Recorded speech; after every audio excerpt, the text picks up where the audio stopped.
Cuma lah kalian bicara tentang persatuan, kesatuan, tentang bangsa, tentang rakyat segala macam. Tapi membiarkan anak bangsa ini terpecah hanya gara-gara kepentingan elit-elit doang kan kayak gitu. Apa ya? Sedih saya kalau bilang bangsa ini seperti ini terus.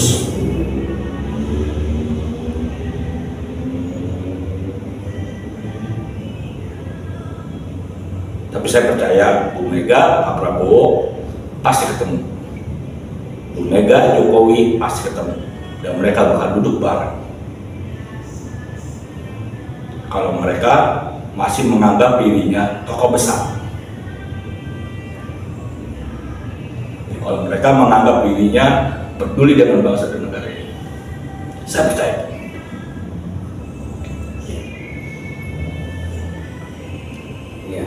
Ya, kita harapkan para tokoh-tokoh yang tadi disebutkan oleh Bung Ridwan segera mensegerakan rekonsiliasi tersebut, karena kondisi bangsa ke depan lebih urgent untuk kita pikirkan dan kita hadapi.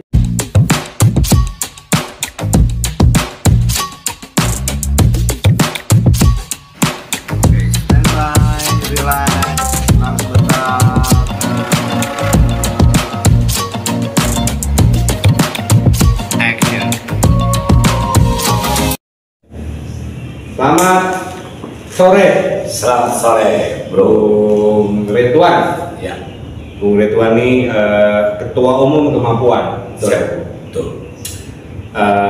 Kita to the point, Ya, kita langsung singkat padat, jelas. Buat pemirsa di rumah orkestra ya. Bung Ridwan, ini kan kita tahu ya, tadinya hari ini akan ada aksi dari para pendukung Prabowo.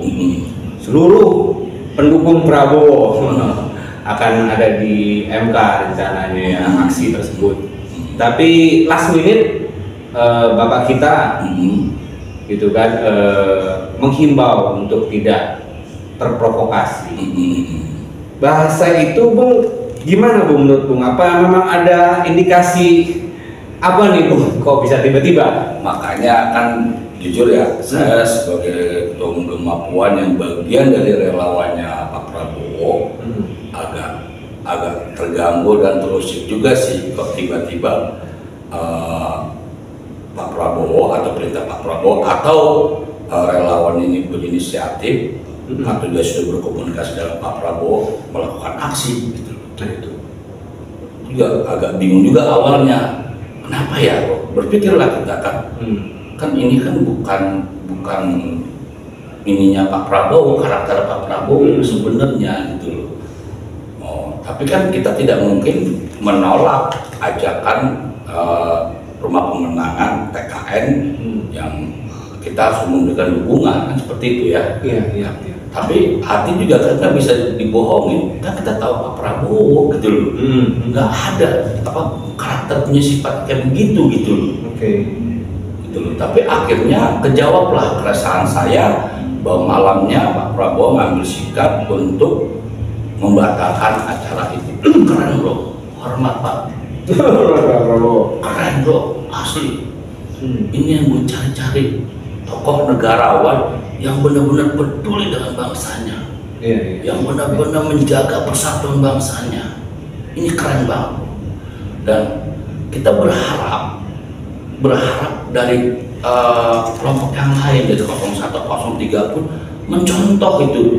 Ini bukan persoalan menang kalah lagi, tapi ini udah persoalan ini bangsa ini lagi tidak baik-baik, jangan ditambah kusut gitu loh. Kenapa tidak baik-baik? Ini kan krisis ekonomi sudah mulai, krisis geopolitik perang Iran Israel, itu kan mengganggu. Kenapa sih beda sibuk dengan hal yang kayak gitu? Berarti izin mau aku potong ya. Berarti kalau dari Bung Ridwan melihatnya waktu mendengar informasi pertama, Bung Ridwan melihatnya ini kayak bukan gayanya Pak Prabowo. Iya. Ada 380 relawan Pak Prabowo. lebih lah, mendekati 400 lah ya. Di sini aja kita sudah menampung hampir 180-an. Di Lembangan Bonjol ya kan, saya salah satunya di sini kan. Setengah lebih. Iyalah, tapi pertanyaannya adalah ya kita kan ikut di TKN lah, ambil keputusan apapun kita kan ngikut, nggak mungkin kita menolak ataupun walaupun kita tidak tahu diberitahukan atau segala macam. Tapi ketika sudah menjadi ranahnya para ketua-ketuanya di sana, ya kita pasti support dong, dukung dong gitu loh. Walaupun hati bertanya-tanya kan kayak gitu. Aneh kok Pak Prabowo mau sih kayak gini gitu ya.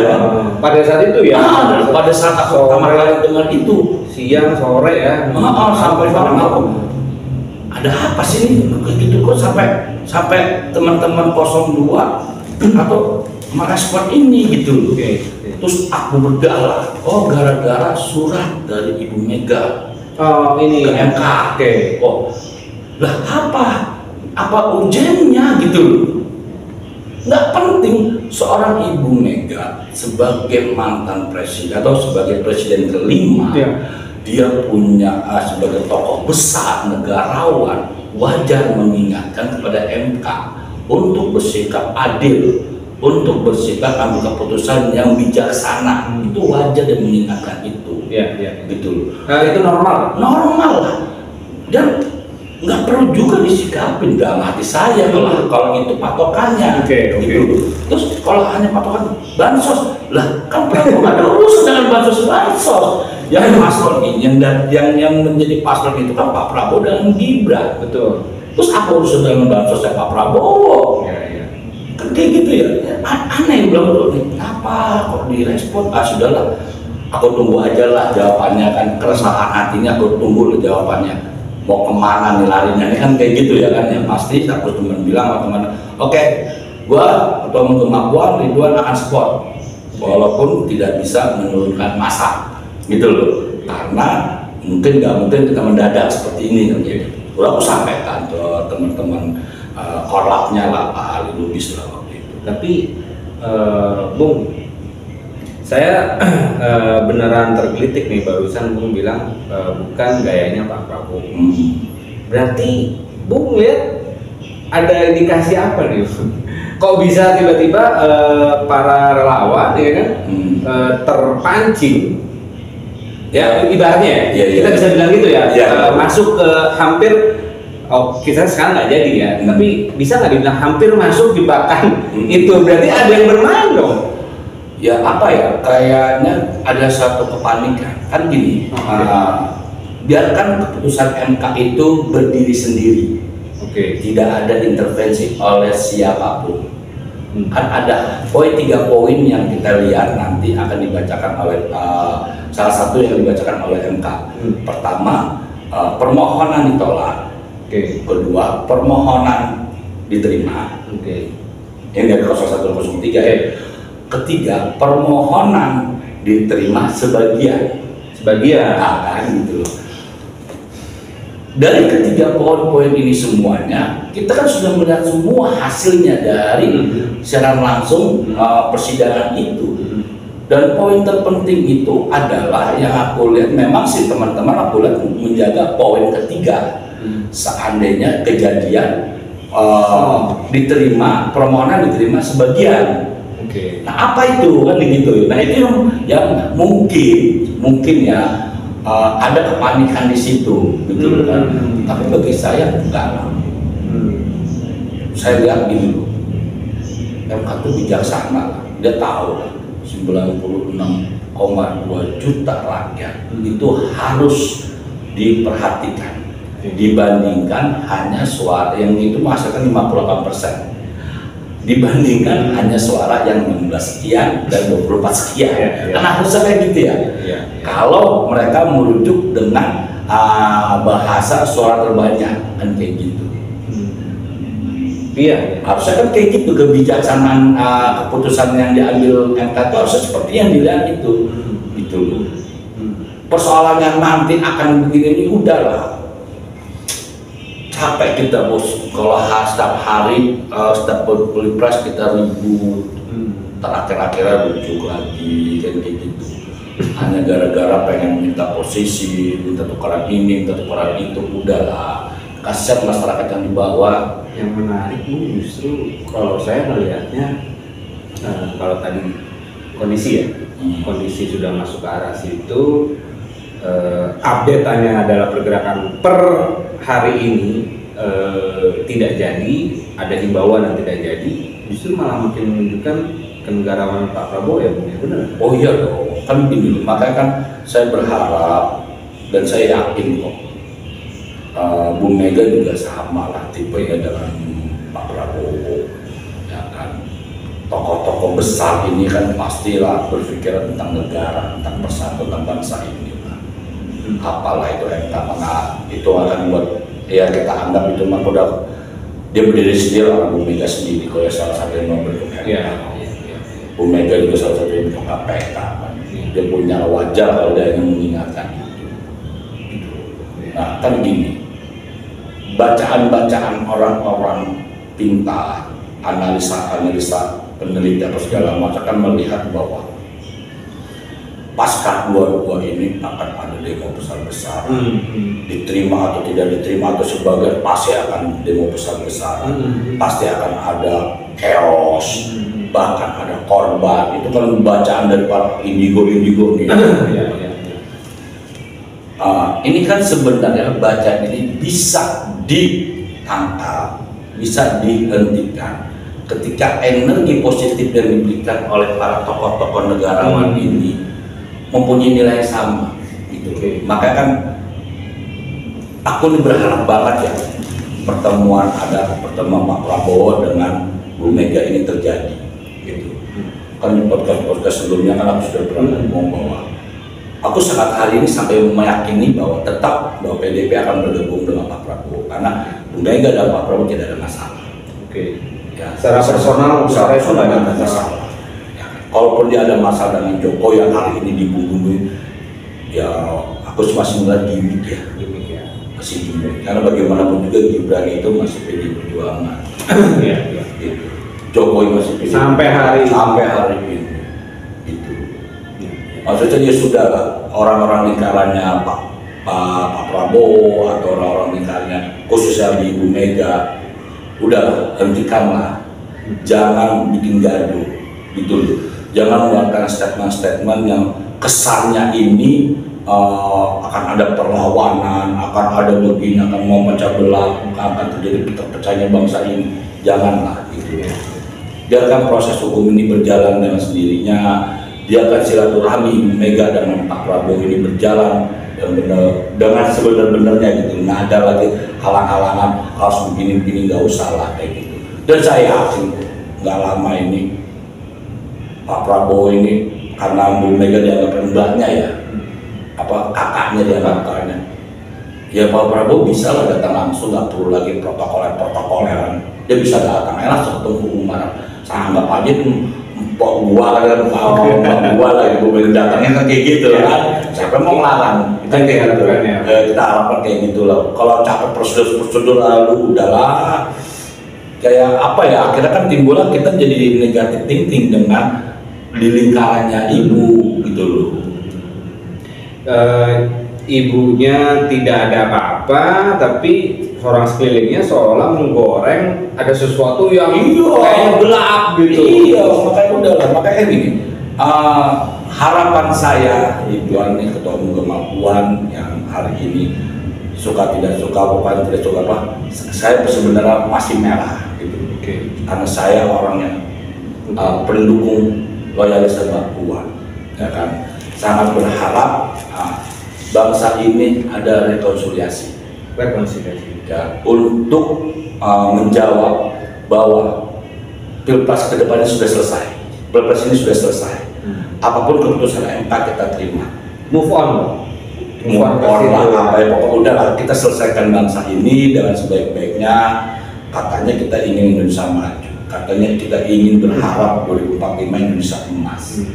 Kalau contoh-contoh ini tidak dipraktekkan oleh para tokoh penting, ya kalau bahasa saya ini dewa-dewanya politisi lah, duduklah bareng Pak Jokowi, Pak Prabowo, Sri Sultan, terus Ibu Mega yang paling utama kan kayak gitu kan, Bu Mega dan Pak Prabowo ini duduk bareng. Kalau perlu panggil ke si JK itu kan ya kan, ikut juga duduk bareng karena kan dia bagian di belakang layar si Anies ini sebenarnya kan, yang ikut juga ikut meramaikan suasana ini juga gitu kan. Duduklah bareng, ayo mau dibawa kemana bangsa ini tergantung kalian semua kan kayak gitu. Kalau kalian disitu stop semua kok. Tapi kalau kalian salah satu ngasih perintah, ini chaos. Itu kepercayaan saya. Jadi tergantung 4-5 tokoh ini. Kalau mereka bilang berhenti orang, nggak ada tuh kekuatan asli teriak-teriak itu kalau Bu Mega nyuruh berhenti. Nggak ada tuh teriak-teriak relawan-relawan yang mau akan maki-maki segala macam kalau Prabowo suruh berhenti. Nggak ada tuh orang-orangnya Anies tuh ngomong macam-macam kalau JK udah ngomong udah berhenti. Nggak ada itu. Makanya saya berharap banget ya sudah selesaikan bangsa ini, kita rakyat mengikuti gitu loh. Tokoh-tokoh ini berjiwa besar, berkumpul, guyup lagi, bicara tentang kebangsaan. Pilpres 5 tahun sekali, rakyat sudah menjalankan tugasnya sebagai rakyat yang diperintahkan oleh negara, oleh pemerintah untuk menjalankan hak suaranya sudah dilakukan oleh pemerintah, oleh rakyat, gitu loh. Ya sudah, rakyat tinggal menunggu hasilnya, bukan diadu gitu loh. Bukan diadu oleh kepentingan elit yang hanya untuk kepentingan kekuasaannya doang, gitu loh. Ya. Itu loh, yang itu harapan terbesar saya gitu loh. Hal yang lebih urgent ya. Iya, karena gini loh bro. Ini dolar sudah melambung. Iya. Perlu penyikapan. Ekonomi sudah mulai goyang, ya kan? Betul. Geopolitik kan berpengaruh juga, bro. Ya. Ini kan indikasi perang dunia ketiga ini kan sudah mulai kebayang nih. Kalau kita ini di dalam sini masih gontok-gontokan gitu loh. Gambarnya semakin jelas. Iya. Ya kita paham lah nih agen-agen nih asing ini coba manas-manasin terus kan kayak gitu kan. Ya kita butuh lah orang-orang ini gitu loh, tokoh-tokoh dewa-dewa politik kita ini untuk berbicara dari ke hati gitu loh. Ini bangsa loh yang dipertaruhkan, ini rakyat loh yang dipertaruhkan. Indonesia butuh rekonsiliasi. Iya. Ya, betul. Sepakat. Apa ya? Sedih saya kalau bilang bangsa ini seperti ini terus.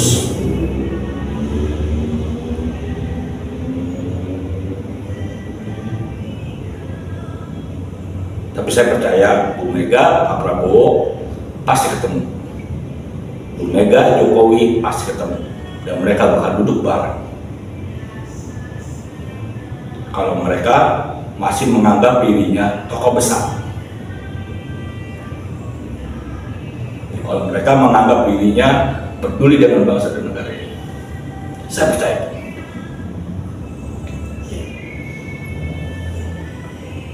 Ya, yang kita harapkan para tokoh-tokoh yang tadi disebutkan oleh Bung Ridwan segera mensegerakan rekonsiliasi tersebut, karena kondisi bangsa ke depan lebih urgent untuk kita pikirkan dan kita hadapi. Cuma lah kalian bicara tentang persatuan, kesatuan, tentang bangsa, tentang rakyat segala macam, tapi membiarkan anak bangsa ini terpecah hanya gara-gara kepentingan elit-elit doang kan kayak gitu. Para orang-orang yang merebut komisaris, orang yang merebut menteri, orang yang merebut posisi-posisi penting, orang yang pengen menyelamatkan diri dari korupsinya segala macam. Cuma lah. Itu loh maksudnya, udah biarkan aja kalau mereka bikin kesalahan, biarin aja udah. Gitu. Jangan dilindungi, jangan dibela-belain gitu, biarin aja udah. Yang penting bagaimana tokoh-tokoh ini bersatu kembali bicara tentang kebangsaan ini kemana, kedepannya bagaimana gitu loh. Kita rakyat ini hanya butuh, kita cek orang lapangannya bro. Iya. Paham. Main catur di kelompok teman-teman segala macam. Bang, gimana nih bang? Kok gimana sih nih? Oh, pemerintah ini atau Kan pemilu udah selesai, masih pada ribut aja. Kapan selesai ini kita? Iya, kan malu kita orang politisi, ya kan, orang elit politik, tapi ketika ditanya oleh masyarakat kecil hal kayak gitu kan bingung kita jawabnya, gitu loh. Sementara kita berbuat harusnya sinkron dengan. Iya, padahal kata kita bicara buat kepentingan rakyat, ya kan. Tapi rakyat bertanya, kan tugas sudah selesai gitu loh. Ya udah tinggal diatur aja baik-baik gitu loh, nggak usah ribut gitu loh. Itu yang paling penting sih rekonsiliasi lah. Pak Prabowo, Pak Jokowi, Bu Mega, khususnya Bu Mega dulu dengan Pak Prabowo, kemudian Bu Mega dengan Pak Jokowi, barulah berkumpul lah nih tokoh-tokoh lain seperti ditambahkan dengan Sri Sultan Hamengkubuwono dan JK lah perwakilan dari Anies nih, Bu Anies gitu loh. Ya kan dia bagaimanapun juga nih Anies ini kan anaknya lah, anak didiknya lah kan gitu, kita paham lah ya. Kalau Nasdem kalau kan hanya pengusung doang. Dan sudah rekonsiliasi dengan Pak Jokowi dengan Pak Prabowo kan kayak gitu. Itu sih paling penting, yang saya harapkan, dan bukan saya pribadi, saya mewakili seluruh rakyat yang hari ini berharap tokoh-tokoh ini punya jiwa yang dilakukan oleh seperti Pak Prabowo. Itu sih harapan saya. Oke. Bung Ridwan mau lanjut ya. Buat orkestra di rumah kita sudahi, karena seperti pembicaraan Bung Ridwan yang tadi kita dengarkan, beliau ini sekarang dan kita semua ya Bang ya, kita lagi menuju mendorong untuk segera terlaksananya rekonsiliasi tersebut ya. Udahlah, MK biarkan putusan apa putusan MK, kita terima aja lah udah. Gitu. Kalaupun mereka tidak adil dan bijaksana dalam memilih atau segala yang merugikan 96,2 suara rakyat nanti dengan kena azabnya, ya. Alam tidak akan pernah bohong. Pasti akan ada hukumannya bagi siapapun orang yang tidak bersifat adil. Itu aja. Oke. Itu sih kepercayaan. Terima kasih Bung Ridwan. Oke. Terima kasih ya. Salam buat Salam Pancasila. Pancasila.